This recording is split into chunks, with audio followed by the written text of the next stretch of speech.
नमस्कार दोस्तों, मैं डॉक्टर विनीता पांडे एक बार फिर आपके सामने उपस्थित हूँ।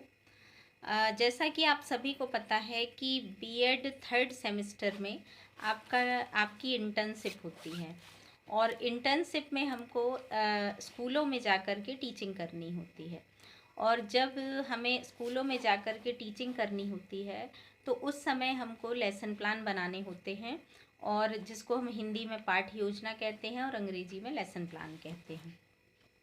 पाठ योजना का पूरे अध्यापक शिक्षा या बीएड के कोर्स में बहुत ज़्यादा महत्व है, क्योंकि आपकी जो इंटर्नशिप होती है ये थर्ड सेमेस्टर में आपका काफ़ी लंबे समय की इंटर्नशिप होती है। और यहाँ पर आपके जो सब्जेक्ट होते हैं, जैसे मान लीजिए अगर आप साइंस वाले हैं तो आपको साइंस से रिलेटेड 2 सब्जेक्ट में लेसन प्लान बनाकर टीचिंग करनी होती है। और यदि आप 8 सब्जेक्ट्स के साइड के हैं तो आपको इंग्लिश या हिंदी एक सब्जेक्ट चुन करके और बाकी आपको अपने सब्जेक्ट से रिलेटेड एक सब्जेक्ट चुनना होता है। जैसे आप पॉलिटिकल साइंस ले सकते हैं, सिविक्स ले सकते हैं, आप ज्योग्राफी ले सकते हैं, इकोनॉमिक्स ले सकते हैं। तो इस तरह के सब्जेक्ट को, हिस्ट्री ले सकते हैं, इस तरह के सब्जेक्ट को हमको चूज़ करना होता है। और सबसे ज़रूरी होता है कि पाठ योजना बनाई जाए, और वो कैसे बनाई जाए। तो सबसे पहले आप ये समझिए कि पाठ योजना वास्तव में है क्या, क्योंकि ये जो पाठ योजना बनाई जाएगी वो सभी विषयों में लगभग एक तरह की होगी, थोड़ा सा अंतर होता है।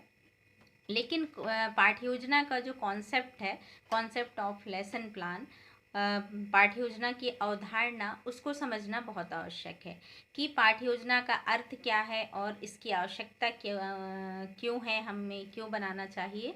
तो आज हम इन्हीं 2 महत्वपूर्ण बातों पर चर्चा करेंगे। और सभी सब्जेक्ट वाले, सभी बीएड कोर्स वाले और डीएलएड कोर्स वाले भी, क्योंकि डीएलएड में भी इंटर्नशिप होती है, तो दोनों कोर्सों के लिए ये पाठ योजना जो है वो बहुत ज़रूरी है। अब अगर हम पाठ योजना के बारे में जानने के लिए सोचते हैं, तब हम ये पाते हैं कि पाठ योजना का सामान्य प्रयोजन जो होता है वो ये है कि जब भी हम कक्षा में प्रवेश करते हैं उसके पहले हमको पाठ से संबंधित बातों का ज्ञान होना चाहिए कि हम अपनी कक्षा में जा रहे हैं तो हम वहाँ क्या पढ़ाएंगे। तो मौखिक शिक्षण में तथ्यों का संतुलन नहीं रहता, कई बार हम भूल जाते हैं, कई बार पढ़ाते हुए। तो हम पाठ योजना जो है अपनी कक्षा में जाने के पहले अपने पाठ के प्रारूप को हम तैयार करते हैं, उसकी एक प्लानिंग करते हैं, वही हमारी पाठ योजना कहलाती है। और इसके माध्यम से हम पाठ वैज्ञानिक क्रम से बढ़ता जाता है, जैसे कब, क्या, कैसे, कितने समय में हमें कौन सी चीज़ प्रस्तुत करना है, इसका ज्ञान शिक्षक को जो है वो पाठ योजना के माध्यम से हो जाता है। तो ये सारी चीज़ें जो है वो पाठ योजना में बहुत ज़्यादा इम्पॉर्टेंट है। अब अगर हम नियोजित शिक्षा की प्रक्रिया में देखें तो शिक्षक और शिक्षार्थी के बीच में नियोजित शिक्षा की प्रक्रिया चलती है, और इस बात की सफलता इस बात पर निर्भर करती है कि शिक्षक को ये पता हो कि उसे शिक्षार्थियों को क्या बताना है, क्या सिखाना है, और वो ये कार्य कैसे करेगा। यहाँ शिक्षार्थियों को भी ये पता होना चाहिए कि हम आज क्या सीखने वाले हैं।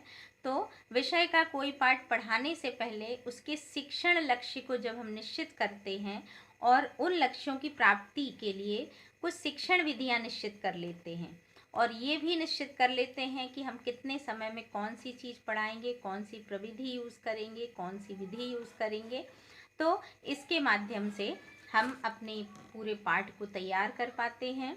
और कौन कौन सी युक्तियाँ अपनाएंगे, कौन से उपकरण हम यूज़ करेंगे, तो इनकी सहायता से आप शिक्षण कार्य को बहुत अच्छे से बना सकते हैं। और शिक्षक क्या कार्य करेगा, शिक्षार्थी क्या करेंगे, शिक्षक किस प्रकार के प्रश्न पूछेगा, और विद्यार्थियों के लिए व्यक्तिगत सहायता किस प्रकार से की जाएगी, तो ये सारी चीज़ें जो है वो पाठ शिक्षण का जो प्रभाव होगा उसका मापन कैसे करेंगे, कक्षा में अनुशासन को कैसे लाएंगे, और फिर मूल्यांकन कैसे करेंगे, इन सब का विवरण जो होता है वो पाठ योजना कहलाता है। तो अगर हम पाश्चात्य संस्कृति को देखते हैं और पुराने लोगों को पढ़ते हैं तो हम ये पाते हैं कि एक बॉसिंग महोदय थे, उनकी बहुत सटीक एक परिभाषा है कि पाठ योजना उस विवरण का नाम है जिसमें यह स्पष्ट किया जाता है कि किसी पाठ से क्या उपलब्धि प्राप्त करनी है और किन साधनों के द्वारा कक्षा की क्रियाओं के फलस्वरूप प्राप्त किया जा सकता है।